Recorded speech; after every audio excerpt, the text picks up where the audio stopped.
You see the lights in your mirror. One wrong answer can make this stop much worse. Quick question before we start. Have you ever talked too much during a stop? Yes or no? Most drivers think talking more will help them. They think sounding friendly will make the officer relax. That feels smart in the moment. It feels normal because silence feels awkward. But here is what most people do wrong. They start filling the silence with guesses, excuses, and extra details. They say they were only going a little fast. They say they were tired, distracted, or rushing home. Now the stop is no longer simple. Their own words have become part of the stop. This is exactly where things fall apart. A small question turns into a long conversation. Most drivers have no idea this is even a thing. They think only bad people stay quiet. That is not how this works. Talking too much can create problems you did not have before. Maybe you admit something by accident. Maybe you guess wrong and sound dishonest. Maybe you try to explain one thing.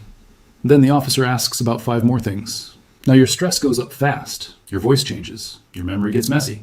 That is when people say things they cannot take back, and they do it trying to be nice. The safest answer is usually short. Calm beats clever every single time. You do not need a speech. You need a plan you can use under pressure. And that matters because traffic stops happen every day. Good people get nervous every day. The big mistake is thinking you must answer every question. In most stops, that is just not true. You do need to stay respectful. You do need to follow lawful orders. A lawful order means a command the officer can legally give. Handing over your license is one example. But answering extra questions is different. That is where smart drivers slow down and protect themselves. I have studied real traffic stop situations for a long time. I've gone through body cam footage, court records, and real driver encounters. I've seen the same mistake happen again and again. Good people talk themselves into bigger trouble because nobody taught them a safer script. Here's the first move. I call it the calm reset. A lot of stops begin with one trap question. The officer asks if you know why you were stopped. Most people think this is a test they should pass, so they start guessing and confessing at the same time. They say maybe they were speeding, maybe they rolled a stop sign, maybe they looked at their phone. Now they just handed over words the officer did not need to pull out of them. That is a gift you do not want to give. The safer move is calm and simple. You do not guess and you do not fight. You stay respectful. You give the documents you are required to give. Then you keep your mouth from doing extra damage. That is the whole goal here. Say exactly this. Officer, I will provide my documents, but I do not want to guess or answer questions. That line works because it does 2 things at once. It shows basic cooperation and it stops the guessing game. You're not refusing the stop. You're not refusing your documents. You are only refusing to help build a case with your own words. That is a smart line. Notice what you did not do. You did not admit anything. You did not argue. You did not get cute. You also did not say too much. That matters more than people think. When drivers get scared, they start trying to sound innocent. But innocent people can still say dumb things. The officer may ask the question again. Stay steady and use the same line. Do not change it because the silence feels weird. Weird silence is safer than a bad admission. Keep your hands where they can be seen. Move slowly and speak like your heartbeat is low. Your tone matters almost as much as your words. Calm words in a calm voice are hard to twist. This move also helps if you are not even sure what happened. Stress wrecks memory. Keep your hands where they can be seen. Move slowly and speak like your heartbeat is low. Your tone matters almost as much as your words. Calm words in a calm voice are hard to twist. This move also helps if you are not even sure what happened. Stress wrecks memory. Guessing under stress is how people end up agreeing to things they never meant to admit. You are not there to solve the officer's puzzle. You are there to get through the stop safely. Short answers, lower risk. Calm wins time. Now this next one is where most people completely fall apart. I call it the no story rule. After the first question, many officers shift into small talk. It sounds casual, but it can still matter. They ask where you're coming from. They ask where you're going. They ask how long you were there. They ask why you were out so late. Most drivers answer because the questions sound harmless. They think refusing will make them look suspicious. But this is where people talk themselves into trouble. One answer creates 3 more questions. Then they forget exactly what they said. Or their story sounds shaky because they are nervous. That does not mean they are lying. It just means stress makes people sound bad. The safest move is not to build a timeline. Your day is not the officer's worksheet. Say exactly this. I prefer not to answer questions about my day. That line is strong because it is clean. It does not attack the officer, and it does not invite debate.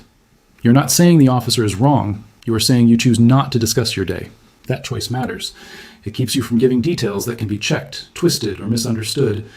Maybe you were at a bar but did not drink. Maybe you visited a friend with a past record. Maybe you left work tired. None of that helps you once the questions start growing. And if you start with one answer, it gets harder to stop later. That is why you stop early. Do not fill the silence after that line. Silence is not disrespect. Silence is control. Silence is space for you to think. If the officer asks again, repeat the same line. Repeat it the same way. You do not need a new version. New versions create new openings. People get in trouble because they believe they must sound helpful. You do not. You only need to be calm, respectful, and clear. That is enough. Your job is not to entertain the question. Your job is to protect your position. This line helps you do that without drama. It is quiet strength. If this is helping you so far, are you seeing why we all need to practice these lines before panic hits? Now here is the move that protects you when the stop starts getting more serious. I call it the rights switch. Sometimes the questions stop feeling casual. The officer starts pushing harder. Maybe the officer asks if you have been drinking. Maybe the officer asks if there is anything illegal in the car. Maybe the officer keeps circling back after you already declined. That is your sign to tighten up. This is a good place for a quick reminder. Everything here is for education only, not legal advice. I'm not your lawyer. If you're dealing with a serious situation, talk to a licensed attorney in your state. Now back to the stop. When the pressure rises, many drivers keep trying to explain. That is usually the worst moment to keep talking. This is when you switch from polite decline to clear rights language. Keep it simple and steady. Say exactly this. I choose to remain silent and I want a lawyer. That line matters because it is plain and direct. It tells the officer you're done answering questions. Remain silent means you are choosing not to talk. A lawyer is the person who protects your legal side. You do not need fancy words. You do not need a speech about the Constitution. Short and clear is better. Clean words are safer words. Now listen carefully to this part. If you use this line, stop talking after it. Do not say it and then keep explaining. That ruins the whole point. People do that all the time. They ask for a lawyer, then talk for 10 more minutes. Do not do that to yourself. Once you switch, stay switched. You may still need to follow lawful orders. You may still need to step out if ordered, but questions are different from commands.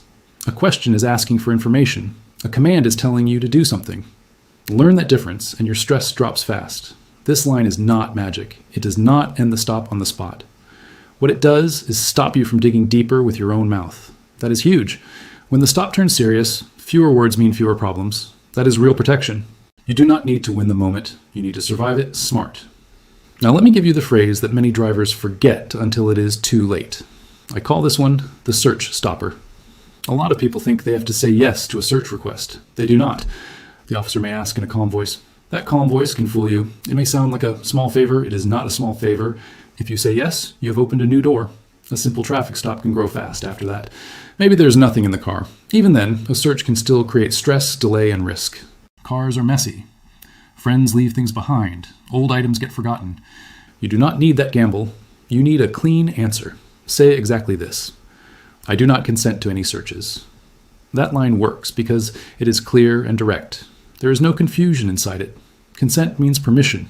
You are plainly saying you're not giving permission.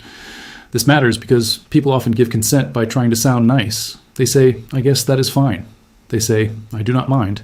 They say, go ahead, I have nothing to hide. Those words can cost them. Never trade safety for politeness. Now be smart about one thing. Do not physically resist if the officer searches anyway. Do not grab anything. Do not block the door. Your job is to make your refusal clear, not to turn the stop physical. Physical resistance makes everything worse. If a search happens anyway, your clear refusal may still matter later. That is why the wording matters. Say it once. If needed, say it again the same way.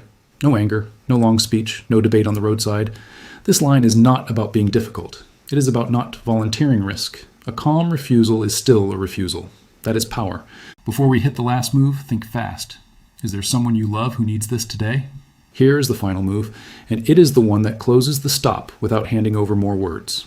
I call it the clean exit. A lot of drivers make it through the hard part. Then they ruin it at the end. The officer gives back the documents. The tension drops a little. That is when people start talking again. They ask too much, explain too much, or get sarcastic. Some drivers even restart the whole conversation because they want the officer to like them. That is a bad trade. What you want at the end is simple. You want clarity. You want to know if you are free to go. Say exactly this. Am I free to leave once this stop is finished? That line works because it asks one clean question. It does not argue about guilt. It does not invite a side conversation. It only asks about your status. Status means your current situation. Are you still being held there, or can you leave? If the answer is yes, leave calmly. Do not linger. Do not try to get the last word. The goal is to go home, not to win a speech contest. If the answer is no, then you know the stop is still active. That helps you stay careful. Clarity keeps people from making dumb moves. Guessing creates new problems. This line also helps when the stop feels awkward at the end. Sometimes people are unsure whether they can leave. They wait too long, or they drive off too soon. Both can create trouble. A clean question solves that. And here's the deeper reason this line matters. It puts your mind back in order. Stress makes time feel strange. Minutes feel like hours. A simple exit question gives your brain a clear next step. That calm matters. You do not need a dramatic finish. You need a safe one. Leave clean. Leave quiet. Leave smart. Let's lock this in. You now know something that most drivers will never know. First, when the officer asks why you were stopped, do not guess, because guessing can sound like an admission. Second, when the small talk starts, do not tell the story of your day, because extra details create extra risk. Third, if the stop turns serious, clearly say you choose silence and want a lawyer, then stop talking. Fourth, if the officer asks to search, say you do not consent, because politeness should never become permission. Fifth, when the stop is ending, ask if you are free to leave so you leave with clarity instead of confusion. These are not magic words. They are safe habits. You're not helpless in that situation anymore. You have a plan, and plans beat panic. Here's my challenge to you. Pick one of these lines, memorize it tonight, and if you ever need it, use it calmly. Then come back and tell me what happened in the comments. Stay calm, stay clear, stay in control.